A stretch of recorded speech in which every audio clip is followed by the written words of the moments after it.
We're going to create a title, and we're going to use track matte, and track matte has a little quirks in Premiere, and we'll learn how to get around those quirks.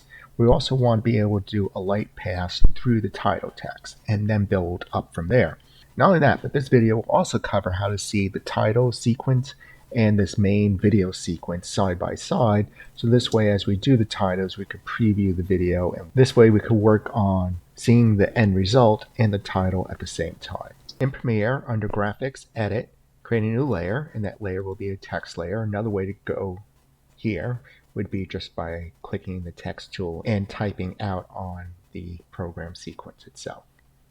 I'm going to center the text. I'm going to recenter it in a second. Within here, I'll type our title, which is Summer.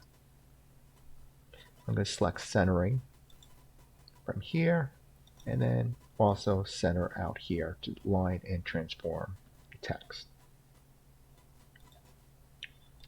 I'm going to drag this out here. Now currently I'm working in frames.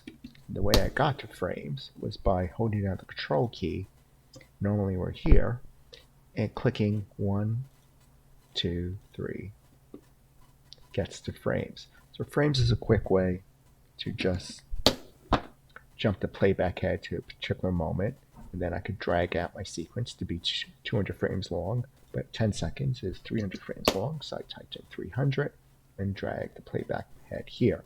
Another way to get here, if you need a sequence exactly a particular size when it's a graphic, not video, is by control clicking or right clicking and going under speed and duration. And since it's a graphic, there's no increase of speed available, but I could type in the duration of the clip right there, clicking on OK, and that also gets me to 300. So whichever way you want to get to, that's how you get to 300, which is 10 seconds. I'm going to increase it though to the end of the clip, and a quick way to get to the end of the clip is just by using the up and down arrows,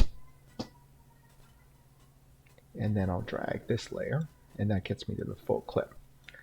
The text will fade on, so at frame 0, which is here, or I could type in 0 here. For my opacity, I'll drag it down to 0, and there's my first keyframe. And within 2 seconds, which is 60 frames, I want to see this fully there. Okay. 2. So within 2 seconds, I want to see this fade on. So I'm at frame 0, and I can type here to get frame 0, just drag the playback head, which is the easy way to go. Then I'm going to type in 0 right here, and now I want to go to 2 seconds out, which is 60 frames, and just drag this percent up to 100. And so now what we created is this text fading on. We didn't want to fully fade on. That means I should go back to this key. I'll use this arrow to jump back to the key and type in a slightly lower number. Let's say it was 90, maybe 80.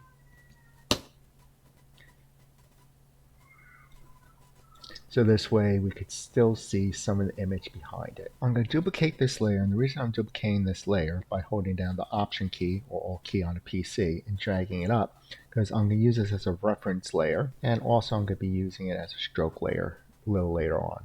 Why do I need it as a reference layer? Because I will be using track matte, and track matte does mysterious things to layers, shrinking them unexpectedly. We're going to have to repair it by visually scaling up the layer, and so this will be my reference layer, which I'll just turn off for now. Next, I'm going to click off so I don't accidentally add to this current track. And I'm going to create a new rectangle. I'll drag that rectangle out here, and this is going to be some type of light paths going throughout the letters, so I'm going to make it very long. And I will be animating this going throughout the letters. I'll make it a little taller because it doesn't matter if it's a little taller. I'm going to bring this behind all my other layers and stretch it out so it's in full existence. Next, I'm going to use fill, And the type of fill will be a linear gradient, and these are the color stops I have for my linear gradient. If you want to add a color stop, you just click here, pick a color by highlighting that color stop and then picking colors. If you want to remove a color stop, just click on the stop and drag it away from that gradient line. Out here in the program sequence, I could angle this gradient, and I could also drag it over like this.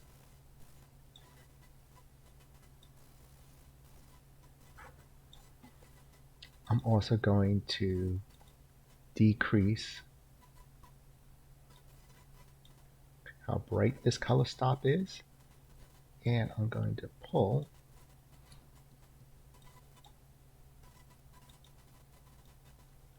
the distribution a little closer, and we'll see that as soon as I click off. By dragging these closer to the darker color. Next step is to track matte, but before I track matte it, I'm going to put this in its own nested layer, and the reason why is because I want to be able to animate that background. So I'll call it gradient background as a nested sequence, and this is what I'll track matte. So I'll select the gradient sequence background, which is underneath the title that I'll be using. I'll go under effects and I'll use track matte and put it onto my gradient background. And then for which layer to apply to, under matte, I'm going to select video track number 3. And great, it applied it. We see great gradient throughout the text. However, it's also smaller. And I'm going to turn back on my reference one. So a lot smaller. I'm going to correct this by scaling up the background. Underneath the motion area, I'll just type in 133 to see if that works, and it does. Well, how did I know that? Well, trial and error, and also I noticed that my screen ratio for pixels is 1.33. Thought that might have something to do with it. Don't exactly know, I just know if it works. If that didn't work for you, you could just drag until you see it visually take 2, until you see it fitting out there in the sequence. So I will be using this in a moment from now, and maybe I'll do it now, where instead of just having the letters like this, where I will be animating the background going through it, maybe I want this holding line. And to do that, I'm going to again go into graphics, edit, and with this top layer,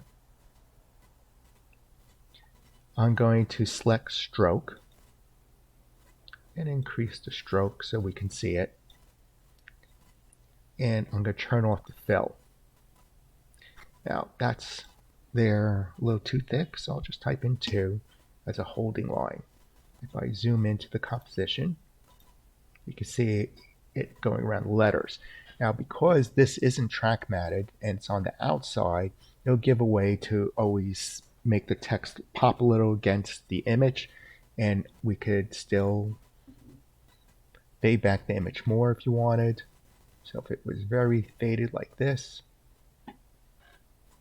we could still see the word easily no matter what the background is. If I turn off that holding line, you can see it blends in. So if you're looking for a softer look, no stroke, a slightly more fancy look, you put a stroke on it, and making sure that under the stroke for the text, you're turning off the fill, because that would block what we just did. Now it's time to not only animate, but adjust the background layer. To do that, we would go into the gradient background sequence and double click. But here I am out staring at the sequence, and to see how it looks in the main sequence, I would normally just have to go back and forth between tabs. That's not very efficient. So there's another way to deal with this. Out in your projects, any sequence in projects, you could control click on and go under open in source monitor, and now we see this image over here. Maybe a better example would be flipping around so I can see the end result here and work on the gradient out here. So again, selecting my sequence out here, and I'll rename this my title or intro. Right clicking, open in source monitor, and there it is.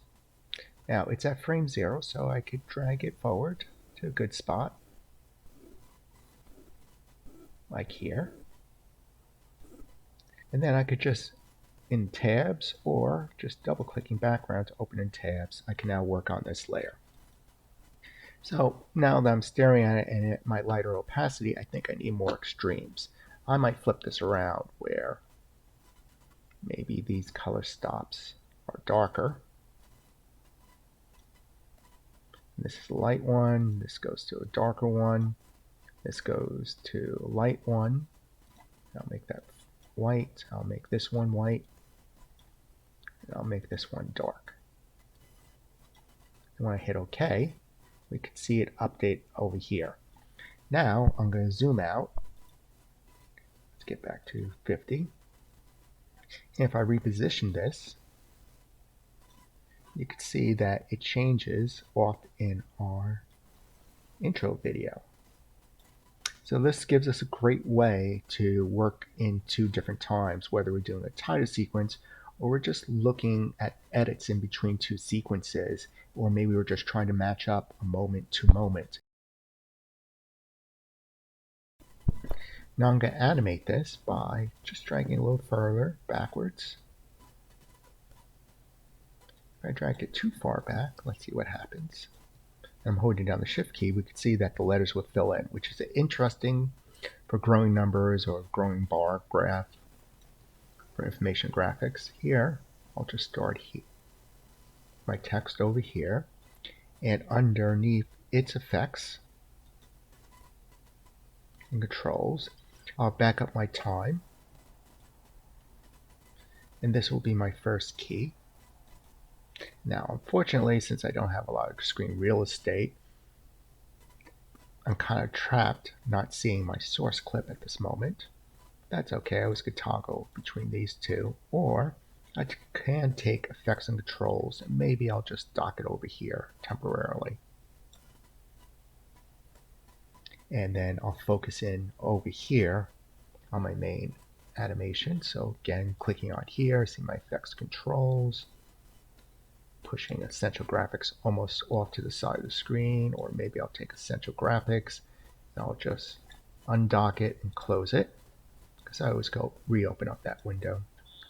So I'll go back to frame 0, and even though I can animate on the position level, that wouldn't be a right move, because as I drag the position over, you can see that this just yanks the graphic away, giving that fill or unfill look. So I'll hit undo twice, because our graphic is clipped by the bounding of the sequence size. So instead, I will go under vector motion, click on position for here, but even before I do that, let me back up this graphic. There's a little extra here, and there's extra on that side, as you can see. So I'll just back up the graphic.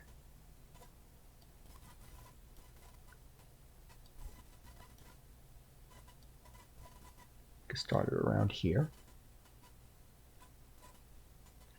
And I'll put a position key up here in vector. Now move forward, let's say 5 seconds, which is 150 frames, 30 times 5. And then I'll drag